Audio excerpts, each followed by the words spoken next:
everyone. Today I wanted to share a story.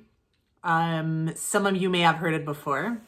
And it's a story about how my self-confidence and self-trust got depleted and how I made my way back.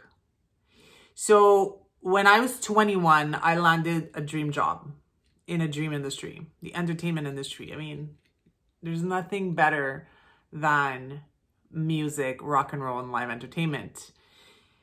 It was a dream job. I knew it at the time. Even when I was 21, I felt like I was embarking in something really special. And I started there as a coordinator. And I quickly, people were noticing, and I quickly made my way up to where I started managing humans. And when I was in my 20s, I mean, I was driven. I was out to prove myself, and I wanted to get ahead. Like a lot of 20-year-olds, you just want to be good at your job, and you want people to notice, and you want to get ahead. Anyways, that was the case for me. So when I started managing humans, that's a whole other ballgame. And I managed humans like I would manage myself because I had really no clue what to do. I had no formal training in managing. All I knew is I was really good at my job, the actual work, marketing, and communications of live entertainment. I was queen. I was good. But then when it came to managing humans, that's a whole other side, and a whole other set of tools that you need to be good at a responsibility like that. So in my 20s, I mean, I had no tools. I had no formal training. And probably in my latest 20s, I was managing 8 to 10 people. I was managing the entire marketing department. The work part was great. The managing humans part was a little bit difficult because I felt like what I managed how I would want to be managed, meaning, it was like work hard, work harder, prove yourself. Nothing's ever good enough. Because that's how I would be with myself. I would expect everything from myself. I would expect to be perfect at all times. My spreadsheets were perfect. Everything I would do for my work to get results was done to a certain really high standard. So I would have that same standard for everyone that was working in my team. Communicating that might have been a little bit more challenging, especially with no tools and formal training again. So I had an employee here, let's call her Felicia. And Felicia was great. She was like a young girl. I felt like she was like a little sister to me. She would come to me for advice all the time, and I would offer to drive her home. And she was really lovely. And we had a special relationship. I thought we had like a special relationship, a special bond, just because we kind of connected right away. And she was so lovely in the office. She was the kind of employee that would like bring decorations, bring muffins for everyone. She was really lovely. Well, one day I get called up to HR. And as I entered the office, I see that Felicia sitting there with the HR person and my boss at the time. And Felicia was there to file a formal complaint against me and resigning. And I was like, blindsided is an understatement. I had literally no clue. I don't know if it was because in your 20s, you're not really self-aware of what's going on around you. But I just couldn't understand what we were doing in that room and what the situation was and what had happened. I just couldn't put the pieces together. Well, that day, I lost complete trust in myself and my abilities to be a good person. I just thought I was like a monster because of the opinion of this one person. So my self-confidence was shattered. My self-trust of what kind of decisions am I making was completely shattered. That betrayal was really hard. And when I left that office, I was like, okay, I'm gonna just do the opposite of whatever I was doing before, because I want to be good at this, right? I want to be good at managing people. I don't want this to ever happen again to me.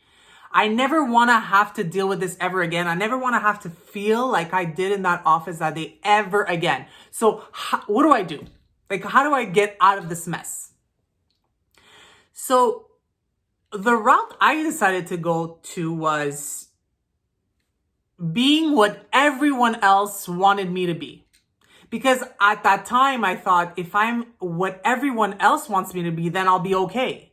Then they'll like me, they'll trust me, they will want to be part of my team, they'll love me, they'll like me. So I'm just gonna try to navigate the next little while in being what everyone wants me to be. And when you have numerous employees, it's like everybody has different needs. So I was just trying to be everything but myself, basically.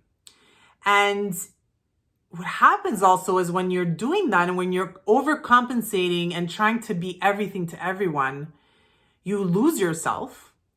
You lose your self identity, and you kind of become like an inauthentic robot, basically.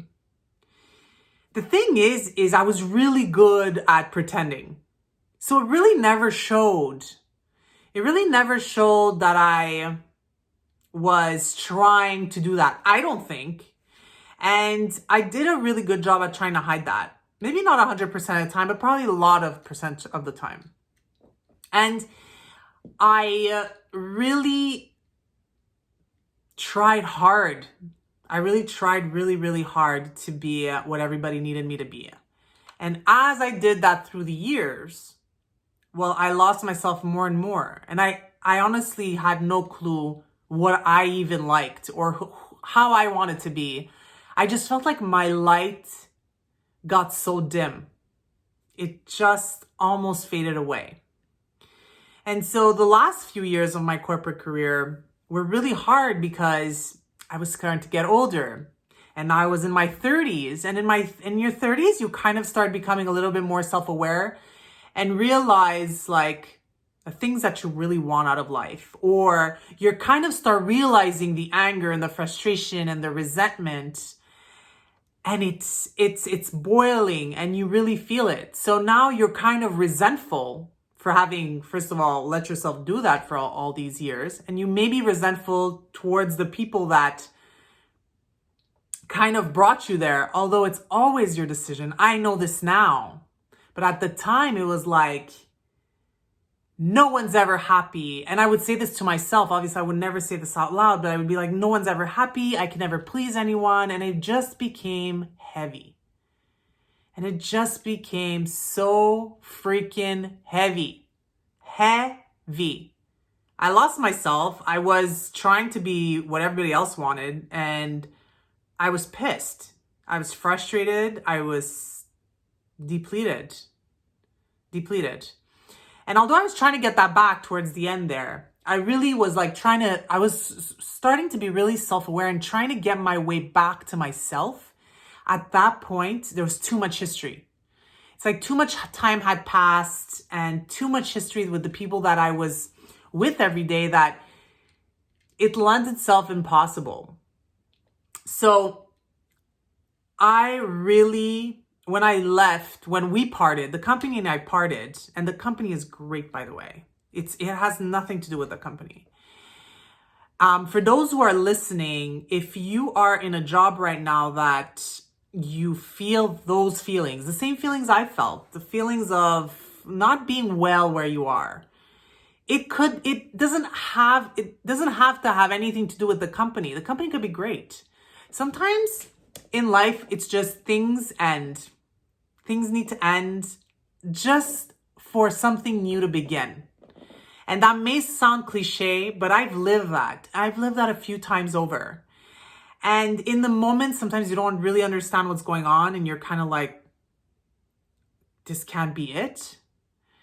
But you realize soon thereafter that that was meant to be, because you're on a path to something else, and oftentimes in something bigger and better. So for me, coaching was that, like, was my savior. It was with coaching that I feel like I can really be truly myself, and I can use the tools and I can use all of the amazing qualities that I've been born with and that I value so much, and I could use it in this job, and I can use it in this purpose and this career.